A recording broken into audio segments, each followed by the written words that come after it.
जय हिंद दोस्तों। IBPS clerk 2026 की ऑफिशियल नोटिफिकेशन जारी हो चुकी है। इस पर क्लर्क का नाम बदलकर कस्टमर सर्विस एसोसिएट कर दिया गया है। कुल 11,403 वैकेंसीज निकली हैं। इस वीडियो में हम जानेंगे कौन अप्लाई कर सकता है, स्टेट वाइज वैकेंसीज क्या है, सैलरी कितनी होगी, एग्ज़ाम पैटर्न क्या होगा, सिलेक्शन प्रोसेस क्या होगा और एप्लीकेशन प्रोसेस कैसे होंगे। और आखिर में हम अप्लाई इंडिया वेबसाइट पर पूरा नोटिफिकेशन और ऑफिशियल अप्लाई लिंक भी देखेंगे। अब बात करते हैं रिक्रूटमेंट ओवरव्यू का। यह भर्ती institute of banking personal selection IBPS द्वारा आयोजित की जा रही है। पोस्ट का नाम है कस्टमर सर्विस एसोसिएट, जिसे पहले IBPS क्लर्क कहा जाता था। इस भर्ती के माध्यम से देश भर के पार्टिसिपेटिंग पब्लिक सेक्टर बैंक्स में नियुक्ति होगी। SBI इस भर्ती का हिस्सा नहीं है। यह भर्ती अन्य पब्लिक सेक्टर बैंक्स के लिए है। अब बात करते हैं वैकेंसी डिटेल्स का। तो टोटल वैकेंसीज है 11,403।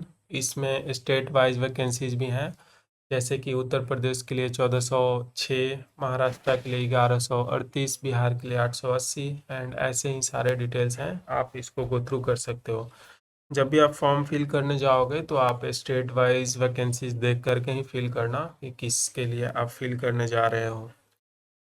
अगर इसकी इम्पोर्टेंट डेट्स की बात करें तो एप्लीकेशन स्टार्ट हो चुका है ऑलरेडी 1 अगस्त से। इसका अप्लाई करने का लास्ट डेट है 21 अगस्त को और इसका एग्ज़ाम स्टार्ट होने वाला है 4 अक्टूबर से, जो प्रिलिमिनरी एग्ज़ाम होगा। इसका मेंस एग्ज़ाम का भी डेट निकल गया है, जो 6 दिसंबर को होगा। अब बात करते हैं एलिजिबिलिटी की। तो इसमें एजुकेशनल क्वालिफिकेशन ग्रेजुएशन होना चाहिए इन एनी डिसिप्लिन और रिकॉग्नाइज्ड यूनिवर्सिटी। अगर एज लिमिट की बात करें तो एज लिमिट 20 से 28 वर्ष होनी चाहिए।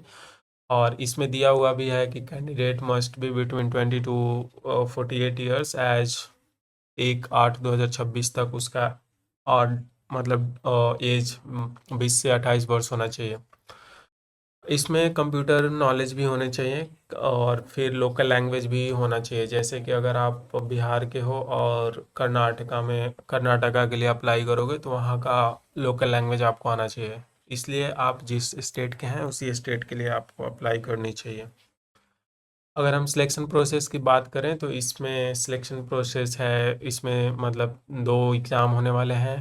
प्रिलिमिनरी एग्ज़ाम जो ऑब्जेक्टिव टाइप होगा, ऑनलाइन एग्ज़ाम होगा, क्वालिफाइंग इन नेचर है। फिर उसके बाद है मेन एग्ज़ाम जो ऑब्जेक्टिव टाइप होगा, ये भी ऑनलाइन ही होगा।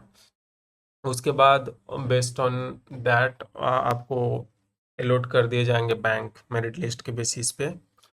फिर अगर हम बात करें एग्ज़ाम पैटर्न का, एग्ज़ाम पैटर्न क्या होने वाला है, तो इसमें अगर प्री एग्जामिनेशन का बात करें तो इसमें इंग्लिश लैंग्वेज पूछेगा, reasoning ability, then numerical ability. English के 30 क्वेश्चन होंगे, रीजनिंग एबिलिटी के 35 क्वेश्चन होंगे और न्यूमेरिकल एबिलिटी के 35 क्वेश्चन होंगे। टोटल 100 क्वेश्चन होंगे और आपको टाइम मिलेंगे 60 मिनट्स का, यानी कि 1 घंटे का। अगर मेन एग्ज़ाम का बात करें तो इसमें 1-2 सेक्शन बढ़ जाएंगे, जैसे जनरल अवेयरनेस का 50 क्वेश्चंस आ जाएगा, इंग्लिश लैंग्वेज का 40 क्वेश्चंस, रीजनिंग एबिलिटी का 50, कंप्यूटर एप्टीट्यूड का 50 क्वेश्चंस एंड क्वांटिटेटिव एप्टीट्यूड का 50 क्वेश्चंस। अगर टोटल क्वेश्चंस आप काउंट करोगे तो 240 होंगे। और इसका टाइमिंग जो होगा 1 घंटा 160 मिनट्स होगा। निगेटिव मार्किंग भी होगी इसमें, 0.25 marks will be deducted in any wrong answer. अगर आगे हम बात करें सैलरी एंड बेनिफिट्स की, तो इसका बेसिक पे जो है वो 19,000 से स्टार्ट होगा और वो 63,200 तक चला जाएगा। और इसका अगर अप्रॉक्स इन हैंड सैलरी की बात किया जाए तो 28,000 से 32,000 पर मंथ आ सकता है आफ्टर ऑल द डिडक्शन। इसमें आपको बहुत सारे अलाउंस भी मिलते हैं, जैसे कि dearness allowance, house rent allowance, medical allowance and promotion and growth की बात करें इसमें तो आप एज अ क्लर्क ज्वाइन करोगे, जो CSA होता है, कस्टमर सर्विस एसोसिएट। उसके बाद आप जूनियर असिस्टेंट बन सकते हो, उसके बाद सीनियर असिस्टेंट बन सकते हो, उसके बाद ड्यूटी मैनेजर बन सकते हो। तो ये रहा इसका ये।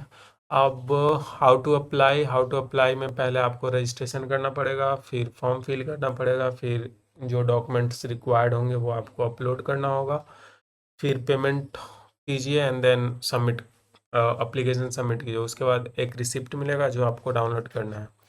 अब हम इसी को देखते हैं अप्लाई इंडिया वेबसाइट पर कि ये अप्लाई इंडिया वेबसाइट पे कैसे और कैसे देख सकते हैं? तो सबसे पहले आपको applyindia.online वेबसाइट ओपन कर लेना है एंड देन यहाँ पे आपको दिखेगा ये वाला आईबीपीएस क्लर्क का जो मैंने नोटिफिकेशन ऐड कर रखा है, तो इस पर आप क्लिक करोगे तो उसका डिटेल भी ओपन हो जाएगा।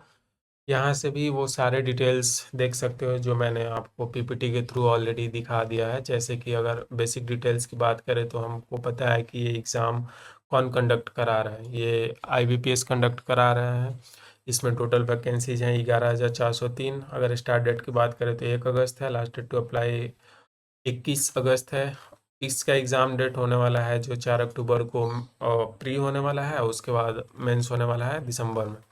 एप्लीकेशन फ़ी की बात करें तो 850 रुपये लगने वाले हैं जनरल ओबीसी या ईबीसी वाले को। एससी एसटी वाले को 175 रुपये लगेंगे। एलिजिबिलिटी की बात करें तो आपका एज लिमिट होना चाहिए 20 से 28 एंड क्वालिफिकेशन होनी चाहिए graduation, bachelor degree with any stream. अगर इसकी और डिटेल में बात करें तो यहाँ पे दिया हुआ है कि कब कब क्या क्या होगा। जैसे कि ऑनलाइन रजिस्ट्रेशन हमने ऑलरेडी देख लिया। फ़ी पेमेंट आप 1 से 21 अगस्त तक कभी भी कर सकते हो। अगर आप कोई मिस्टेक करते हो या कोई गलती करते हो तो करेक्शन के लिए आपको 2 दिन के लिए वो ओपन होगा आफ्टर रजिस्ट्रेशन, जो आपको नोटिफाई करा जाएगा। फिर अगर प्रीलिम्स एग्ज़ाम की बात करें तो वो अक्टूबर 2026 में होगा। रिजल्ट इसका नवंबर में आएगा। मेंस एग्ज़ाम दिसंबर में आएगा और प्रोविजनल अलॉटमेंट मार्च 2027 में आपको आफ्टर मतलब ऑल द एग्ज़ाम्स आपको अलॉट हो जाएंगे कौन से बैंक में आपको जॉब लगी है। एप्लीकेशन फ़ी हमने ऑलरेडी देख रखा है कि किसके लिए कितना लगना है। अगर आप फॉर्म फिल कर दिया आपने और बाद में कोई करेक्शन करना चाहते हो तो आपको 200 रुपये मतलब 200 रुपये पेमेंट करने पड़ेंगे। Then only you can do the correction. अगर पेमेंट मोड की बात करें तो आप डेबिट कार्ड से, क्रेडिट कार्ड से या नेट नेट बैंकिंग से या यूपीआई से भी पेमेंट कर सकते हो। एज लिमिट हमने ऑलरेडी देख रखा है कि 20 और 20 ईयर्स से 28 ईयर्स चाहिए होंगे। और आपका मतलब यहाँ पे ये भी दे दिया है कि born between 98 to 2006। Age relaxation की बात करें तो एससी एसटी को 5 ईयर्स का एज रिलैक्सेशन मिल जाएगा। ओबीसी एनसीएल वाले को 3 ईयर्स का और पीडब्ल्यूडी वाले को 10 ईयर्स का। इसके बाद एजुकेशनल क्वालिफिकेशन हम ऑलरेडी देख चुके हैं कि ग्रेजुएशन होना चाहिए, बट ये है कि आपको 21/8/2026 तक वो कंप्लीट हो जाने चाहिए। उसके बाद वाले को एलिजिबल नहीं मानेगा ये। फिर इसमें जो है कंप्यूटर लिटरेसी की बात करें तो आपको जैसे बोला है कि बेसिक नॉलेज होनी चाहिए कंप्यूटर की, तो अगर आपके पास कोई सर्टिफिकेट है that is also good. Then ये है proficiency in the local language. जैसे कि मैंने ऑलरेडी बता रखा है कि अगर आप मतलब लेट से बिहार के हो तो आप केरला के लिए अप्लाई नहीं कर सकते क्योंकि आपको वहाँ का मलयाली लैंग्वेज आनी चाहिए। तो आप उसी स्टेट के लिए अप्लाई करो जहाँ का आपको लोकल लैंग्वेज आता है। सिलेक्शन प्रोसेस की बात करें तो हमने ऑलरेडी देख रखा है कि ऑनलाइन प्रीलिम्स एग्ज़ाम होगा, फिर उसके बाद ऑनलाइन मेंस एग्ज़ाम होगा, उसके बाद लोकल लैंग्वेज प्रोफिशिएंसी टेस्ट होगा जो क्वालिफाइंग होगा। उसके बाद आपको मतलब अलॉट कर दिए जाएंगे बैंक जिसमें भी आप जाओगे। अगर प्रीलिम्स की बात करें तो ये ऑलरेडी हमने देख रखा है कि इंग्लिश लैंग्वेज, न्यूमेरिकल एबिलिटी और वो सारे होंगे। मेंस के लिए भी हमने ऑलरेडी देख रखा है। सैलरी की बात करें तो हमने ऑलरेडी देख रखा है कि क्या क्या होगा। अगर पार्टिसिपेटिंग बैंक्स कौन कौन से बैंक इसमें पार्टिसिपेट कर रहे हैं वो अगर देखना चाहें हम तो bank of Baroda, bank of India, bank of Maharashtra, Canara bank, central bank of India, Indian bank, ये सारे पंजाब नेशनल बैंक, ये सारे बैंक्स हैं जो इसमें पार्टिसिपेट कर रहे हैं। कैसे अप्लाई करेंगे यहाँ पे दिया हुआ है कि इधर मतलब इस वेबसाइट पे जा करके आप नोटिफिकेशन रीड कर सकते हो। यहाँ पे भी मैंने दे रखा है apply link, notification PDF, official website के लिंक। जैसे हमको पहले नोटिफिकेशन देखना है तो हम नोटिफिकेशन वाले पीडीएफ पे क्लिक करेंगे तो यहाँ से हम वो सारे डिटेल्स भी पढ़ मतलब चेक कर सकते हैं जो हमने ऑलरेडी देख रखा है कि टेंटेटिव शेड्यूल जो है, स्टार्ट डेट और एंड डेट ये है, और पेमेंट करने का टाइम ये है, फिर 2 days for closure for registration जो भी मतलब करेक्शन के लिए है वो होता है। फिर यहाँ पे एग्ज़ाम डेट्स दे रखे हैं कि अक्टूबर 2026 में एग्ज़ाम्स होंगे ये सारे। और यहाँ पे अगर और आप डिटेल में जा कर के देखोगे तो सारे जो भी हमने ऑलरेडी देख रखा है कि उसका बेसिक पे स्केल क्या होने वाला है ये यहाँ पे मेंशन करा हुआ है। पार्टिसिपेटिंग बैंक्स में कौन कौन से हैं वो यहाँ पे मेंशन करा हुआ है। ऐसे ही अगर आप और नीचे स्क्रॉल करके जाओगे तो आप ये age relaxation for upper age limit यहाँ से देख सकते हो कि किसके लिए कितने कितने एज लिमिट्स का रिलैक्सेशन है। फिर अगर आप स्क्रॉल डाउन करोगे तो आपको बहुत सारे और इन्फॉर्मेशन मिलेंगे। कौन सा इन्फॉर्मेशन रह गया अभी? ऑलमोस्ट हमने सारे इन्फॉर्मेशन टच कर दिया। यहाँ पे दिया हुआ है एग्जामिनेशन के लिए कि अगर आप प्रीलिम्स एग्जामिनेशन दोगे तो उसमें English language, numerical ability, reasoning ability आएगा। टोटल नंबर ऑफ क्वेश्चन 100 होंगे, मार्क्स भी 100 होंगे और 30 मिनट्स मिलेगा आपको। यहाँ पे यही सेम चीज़ मेंस के लिए दिया हुआ है।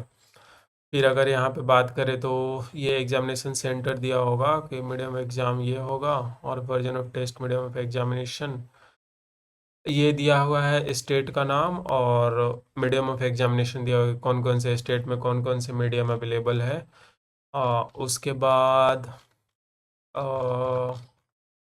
इसमें और बहुत सारा इन्फॉर्मेशन है जो आप एक्सट्रैक्ट कर सकते हो यहाँ से। देखो एप्लीकेशन फ़ी दिया हुआ है, कितना एप्लीकेशन फ़ी लगेगा।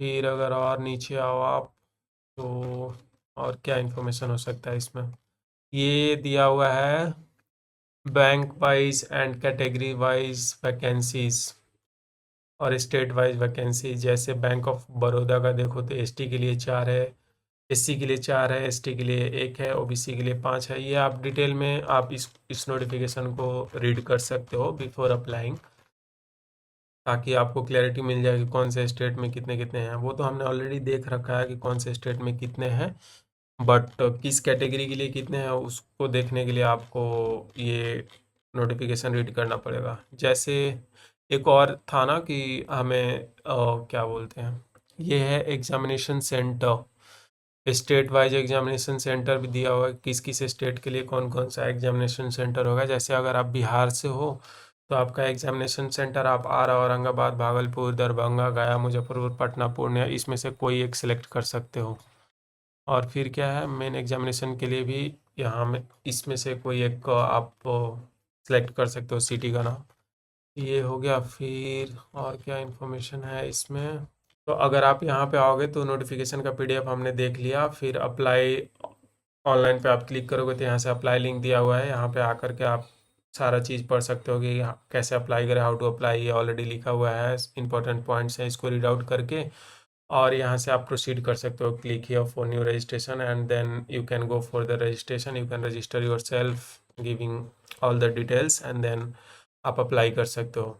फिर अगर मैं यहाँ से बात करूँ ऑफिशियल वेबसाइट का, तो ऑफिशियल वेबसाइट का भी लिंक दिया हुआ है, यहाँ से आप जा कर के भी सेम आप मतलब कोई और इन्फॉर्मेशन चाहिए होगा आपको तो यहाँ से देख सकते हो आप।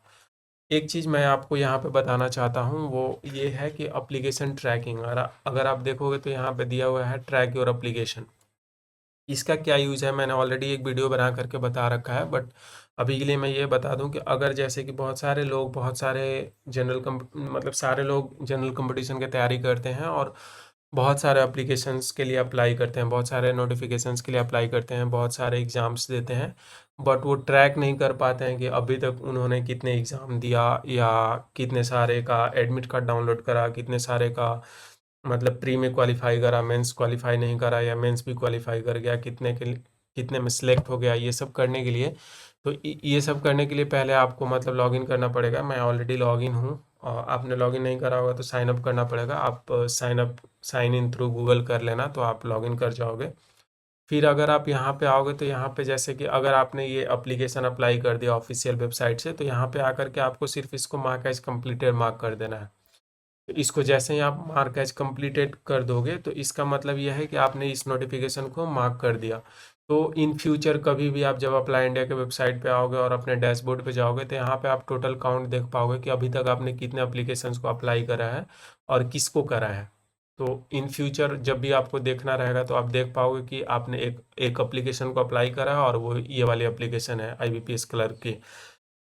ऐसे ही आप सारे मतलब और भी दूसरे दूसरे नोटिफिकेशंस को भी कर सकते हो। और एक और फीचर है कि जैसे लेट से कि आपने अभी इसको रीड आउट करा और रीड आउट करके आपको इसको अप्लाई करना है, आप इसको अप्लाई करना चाहते हो बट अभी आपके पास टाइम नहीं है या अभी आप साइबर कैफ़े में नहीं जा पा रहे हो तो यहाँ पे एक ऑप्शन भी है कि आप इसको क्या कर सकते हो, विश लिस्ट कर सकते हो। ओ सॉरी, मैं लॉग आउट हो गया, मेरे को लॉग इन करना पड़ेगा। लॉगिन अभी अगर आप देखो यहाँ से, अगर आप मतलब यहाँ पे हो और आपने इसको रीड आउट कर लिया और आप चाहते हो कि आप चाहते हो इसको अप्लाई करना, तो आप सिर्फ विश लिस्ट में इसको रख सकते हो। जब भी आप विश लिस्ट में रखे रहोगे और अपने डैशबोर्ड में आओगे तो ये दिखेगा कि आपने इसको विश लिस्टेड कर रखा है। जब भी आप अप्लाई कर दोगे तो इस पे जा करके आप इसको अप्लाइड मार्क कर दोगे इधर से। दैट मीन्स कि वो आपके अप्लाइड में आ गया। जब भी आप अपने डैशबोर्ड में जा कर के देखोगे तो इसका मतलब है कि अभी तक आपने एक नोटिफिकेशन को अप्लाई कर रखा है। तो ये यूज है इसका। मतलब अगर आप अप्लाई इंडिया पे अपना अकाउंट बनाते हो तो आप अपने किसी भी पास्ट में अप्लाई किए गए नोटिफिकेशंस को ट्रैक कर सकते हो। तो आज की वीडियो में हम इतना ही देखेंगे। Thank you so much for watching this video and please if you have not, अगर आपने सब्सक्राइब नहीं करा है तो प्लीज़ सब्सक्राइब दिस चैनल